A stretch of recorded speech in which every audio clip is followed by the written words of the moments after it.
साथियों, मैं डॉक्टर रितु सिंह। बहरहाल हम लोगों को सोशल मीडिया पे बहुत पहले ही जुड़ जाना चाहिए था, लेकिन खैर वक्त ने जब इजाजत दी, आप सबके सामने चुनावी माहौल के बाद चुनावी नतीजे, 4 जून को आपने उसका प्रमाण देखा और इसके सामने एक बहुत बड़ी साजिश जो खुल के नजर आई। मैं नहीं जानती कि आप उस साजिश को देख पाए या नहीं देख पाए, मैं नहीं जानती कि आप वो चालाकी पकड़ पाए या नहीं पकड़ पाए, लेकिन हम उस चालाकी को समझ भी पाए और पकड़ भी पाए। अचानक से वो दर्द, अचानक से गोदी मीडिया का, इंडियन मीडिया का कंप्लीटली एक डिफरेंट नैरेटिव चलाना, जिस इंडियन मीडिया ने पूरे चुनावी दौर के माहौल में एक बार भी उन लीडर्स का जिक्र नहीं किया, एक बार भी टीवी अखबार ने ना ही दिखाया, ना ही अखबारों ने उन लीडर्स के बारे में छापा। सिर्फ और सिर्फ साजिश के चलते एक बड़ी दलित नेता को खत्म करने की कोशिश की गई।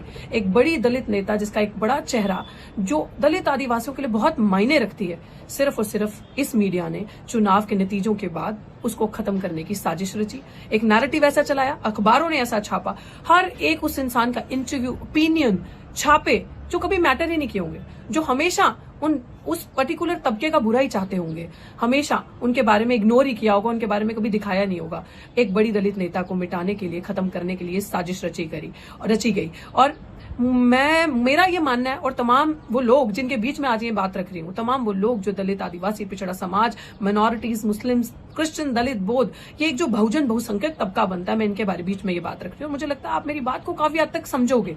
मैं ये बात का एहसास दिलाना आपको क्यों जरूरी है कि इंडियन मीडिया और इंडियन पॉलिटिक्स खास करके अगर मैं बात करूं तो एक दलित बहुजन राजनीति के बिना अधूरी है, और एक दलित लीडर के बिना, ट्रू लीडरशिप के बिना इंडियन पॉलिटिक्स कभी सर्वाइव ही नहीं कर सकती और कभी चल ही नहीं सकती, जो उनकी सही, उनके हकों की बात करता हो। और इंडियन मीडिया ने आपको क्या दिखाया? अपने दिल पे हाथ रखिए और पूछिए अपने आप से कि इंडियन मीडिया ने पिछले 3 महीनों से जब से ये चुनावी माहौल बना है, सिर्फ आपको 2 चेहरे दिखाए और 2 विकल्प दिखाए, नरेंद्र मोदी वर्सेस राहुल गांधी। सिर्फ ये 2 चीजें करके दिखाई। कभी इन्होंने बात ही नहीं की बहन कुमारी मायावती जी की, कभी इन्होंने बहुजन समाज पार्टी की बात ही नहीं करी। और मुझे एक बात आप बताएं, मैं उस समाज से, उन लोगों से ये चीज पूछना चाहती हूँ जो आज ब्लेम गेम खेल रहे हैं कि हम लोग हार गए चुनाव, बीएसपी की वजह से 16 सीटें बीजेपी ले गई। तो मुझे एक बात बताओ भाई, ठेका लिया है क्या? डेमोक्रेसी है, डेमोक्रेटिक कंट्री है वो। इस डेमोक्रेसी में एक नेशनल पार्टी सभी की सभी, पूरी की पूरी यूपी की सीटों पे चुनाव लड़ेगी, और जब देश में चुनाव होगा तो पूरे देश में अपने दम पे चुनाव लड़ा जाएगा। पार्टी की गलती नहीं, गलती उन लोगों की है जो ये भूल जाते हैं हमारा असली घर कहाँ है। गलती कोई बात नहीं, स्ट्रैटेजी कभी फेल होती है, कभी हिट होती है, स्ट्रैटेजी बदली ऊपर नीचे जा सकती है। आप लोग जो आज पिछले 1 हफ्ते से ये नैरेटिव चल रहा है, उन लोगों को भी मैं बताना चाहती हूँ। मैं उस सवालों के भी जवाब दूंगी जो आप लोग मुझसे कर रहे हो, लेकिन मैं आप लोगों को ये बात जरूर बताना चाहती हूँ, गांधी परिवार के पीछे कांग्रेस है, बीजेपी के पीछे आरएसएस है, दलित, आदिवासी, बहुजनों आपके पीछे क्या है? क्या है? किधर खड़े हो? इसने लात मारी तो इधर, इसने लात मारी तो इधर, दोनों में बस डोलते रहना है। आपके पीछे क्या है? और जो लोग मेरी बात समझ पाए, बहुजन समाज अगर मेरे को देख रहा है और मेरी बात सुन रहा है, समझ पा रहा है, तो आपके पीछे सिर्फ और सिर्फ मात्र एक विकल्प, आपकी अपनी पार्टी, बहुजन समाज पार्टी, जो एक विचारधारा पे आधारित पार्टी है, जिसके पास विचार है, जिसके पास आइडियोलॉजी है, जो सिद्धांतों पे कायम पार्टी है, जो किसी का बुरा नहीं करेगी, जो छल कपट जाति के नाम पे लोगों के साथ अत्याचार नहीं करेगी, जो किसी का हक नहीं खाएगी, जो आपके साथ खड़ी होगी। आप बहन कुमारी मायावती जी पे बात करते हैं, आप उन पे लांछन लगाते हैं, आप उनको बताते हैं कि वो सड़कों पे नहीं आती, तो ठीक है।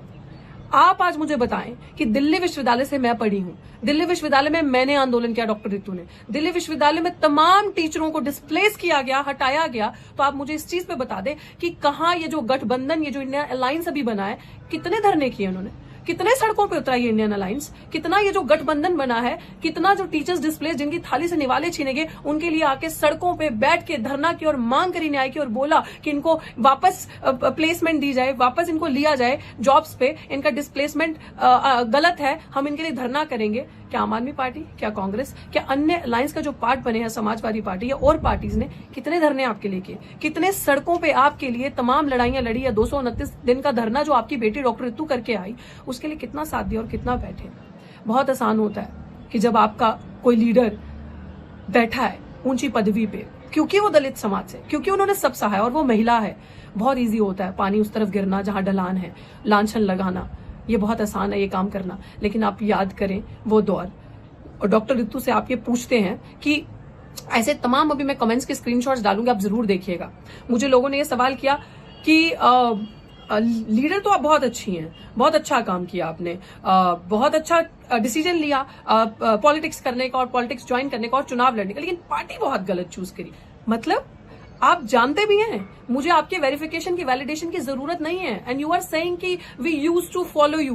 प्लीज डोंट फॉलो मी, क्योंकि आप मेरे सिद्धांत, आप मेरे विचार कभी नहीं समझ सकते, आप उन चीजों को, उस दर्द को कभी नहीं समझ सकते। डॉक्टर ऋतु ने जो स्टैंड 10 साल पहले से जब से संघर्ष करिए जो लिया था, आज भी उसी स्टैंड पे खड़ी है, आज भी वो स्टैंड कायम है, आज भी वो विचारधारा, वो अम्बेडकरवादी, वो समानता की, स्वतंत्रता से पहले जो समानता की बात करता हो, जो सिद्धांतों पर चलने का, जो सर ना झुकाता हो, जो हर एक को उसके राइट्स के अधिकारों की बात करता हो, आज भी उन सिद्धांतों पे खड़ी है। अगर किसान का आंदोलन चल रहा था तो किसान मजदूर का नारा लगा के बुलंद आवाज से उनकी आवाज बनी। सीएनआरसी में अपने दलित गरीब भाई जिनके पास दस्तावेज नहीं है, अपने मुस्लिम भाई जिनको सताया जा रहा था, भाई बहन जिनके पास दस्तावेज नहीं है, जिनके पास पर्चे दिखाने की बात की जा रही थी, तो बुलंदियों से उनकी आवाज उठाई। हर आंदोलन में पहलवान बच्चों के साथ, जब देश का मान सम्मान उनके साथ अत्याचार हो रहा था, उनके साथ कंधे से कंधा मिला के खड़ी रही। और जब अपनी बारी आई, जब अपनी बात आई, तो वो न्याय, वो इंसाफ जो रोहित वेमुला से लेकर डॉक्टर ऋतु को मिलना चाहिए था, उसके लिए बुलंद आवाजों में लड़ी। अपना आंदोलन करते करते ये एहसास हुआ कि इतनी पावर, इतनी ताकत हम लोगों में, हमारे समाज में है कि हम एक हो सकते हैं, लेकिन सिर्फ और सिर्फ कमी है तो कलम की ताकत की। क्योंकि कलम की ताकत उनके पास है, इसलिए क्रिमिनल अभी तक कुर्सी पे कार्यरत है, अभी तक वो कुर्सी पे प्रिंसिपल बनी बैठी है, और वो इसी संघ के प्रिंसिपल है जिस संघ के झंडे डंडे दरियां आप बिछाते हैं। इसी संघ की वजह से, इसी आरएसएस की वजह से वो प्रिंसिपल वहां पे बैठी है। तो आप बात करते हैं इस समानता की, आप बात करते हैं उन पार्टीज की, आप बात करते हैं इन सारी चीजों की कि ये आपके साथ फेयर एंड जस्ट ट्रीटमेंट करेंगे। तो डॉक्टर ऋतु सिंह को ये डिसीजन लेना पड़ा कि चुनाव लड़ना है और उस विचारधारा को ऊपर उठाना है मान्यवर साहब कांशीराम जी की। और दूसरी बात कि डॉक्टर ऋतु सिंह ने चंडीगढ़ से चुनाव क्यों लड़ा, डॉक्टर ऋतु सिंह ने बीएसपी की सीट से चंडीगढ़ से चुनाव क्यों लड़ा, तो मैं आपको आज आप लोगों के सवालों के जवाब दे दूं कि आप सबने कहा कि डॉक्टर ऋतु सिंह ने बीएसपी की सीट, बीएसपी एक नेशनल पार्टी है और राष्ट्रीय स्तर की पार्टी और एक बड़ी पार्टी, और उससे चुनाव लड़ना इसलिए जरूरी था क्योंकि उसके विचारों को हम जैसे युवा आगे लेकर जाएंगे। वो फ्लेम, वो जो आग आपके अंदर मान्यवर साहब कांशीराम जी ने लगाई थी, कहते ना मान्यवर साहब कांशीराम जी के लिए एक नारा बहुत प्रसिद्ध है कि तेरी नेक कमाई तूने सोती कौम जगाई। और एक्चुअली में हम लोग सो गए थे, हम लोग बाबा साहेब भीमराव अम्बेडकर को भूल गए थे। अगर साहिब कांशीराम जी नहीं होते तो हम लोग याद भी नहीं कर पाते। वो सिख, वो पंजाब का पंजाबी, दलित, सिख, जट समाज के हो चाहे वो किसी भी समाज के, वो याद रखेंगे मान्यवर साहब जब चले थे रास्ते पे चुनावी दौड़ में सबको एक करने, एससी एसटी ओबीसी माइनॉरिटीज तबके को, दबे कुचले तबके को एक करने, तो उन्होंने कहा था कि मेरा मैनिफेस्टो, पत्रकारों ने पूछा क्या है तो उन्होंने कहा साहिब श्री गुरु ग्रंथ साहिब मेरा मैनिफेस्टो है, क्योंकि वही एक ग्रंथ ऐसा है जो छल कपट, जो ऊंच नीच नहीं करता। और इसी के सिद्धांतों पे मान्यवर साहब की बहुजन समाज पार्टी बनी थी, और उन्हीं सिद्धांतों को, उसी लेगेसी को, जिसको बहन कुमारी मायावती जी एक जो सबसे बड़ा नारीवाद का चेहरा बन के उभरी और वो उसको आगे लेकर चली, आज वो लेगेसी हमें आगे लेकर जानी।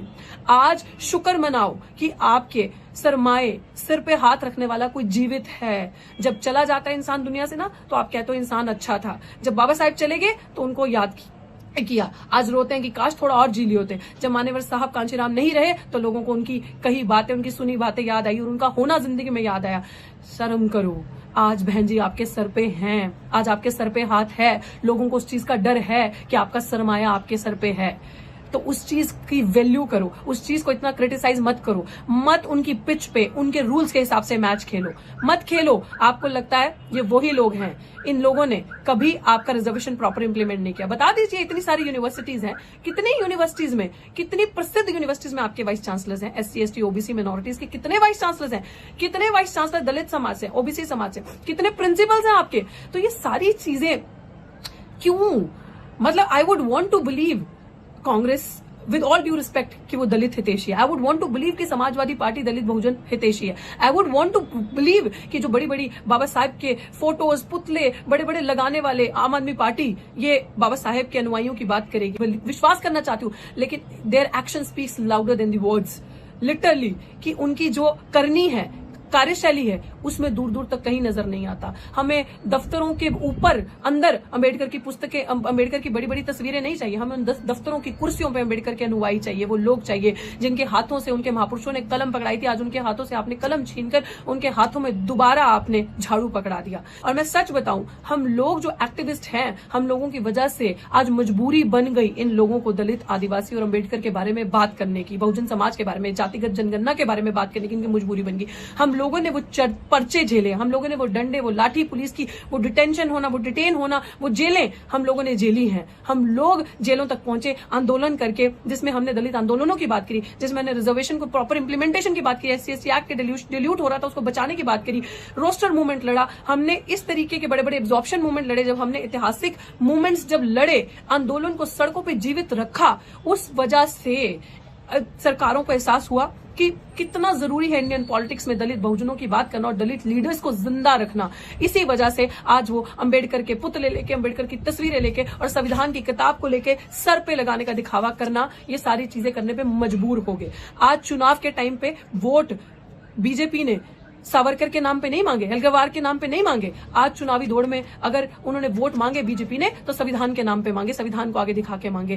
कांग्रेस ने वोट संविधान की पूरी पब्लिसिटी करके, संविधान को हाथ में पकड़ के संविधान के नाम पे मांगे। उन्होंने गांधी के नाम पे वोट नहीं मांगे। उन्होंने समाजवादी पार्टी ने संविधान के नाम पे वोट मांगे। आम आदमी पार्टी ने बाबा साहब की बड़ी बड़ी तस्वीरें दफ्तरों में लगाकर, भगत सिंह जी की तस्वीरें दफ्तरों में लगाकर उन पे वोट मांगे और किसी पे वोट नहीं मांगे। तो इसलिए ये बहुत जरूरी है आप सबको समझना कि अगर हम जैसे लोग जीवित नहीं होंगे, हम जैसे लोग जो आंदोलन करते हैं, जो अपना विरोध दर्ज करवाते हैं, अगर हम लोग ये डिसेंट की आवाज अगर जीवित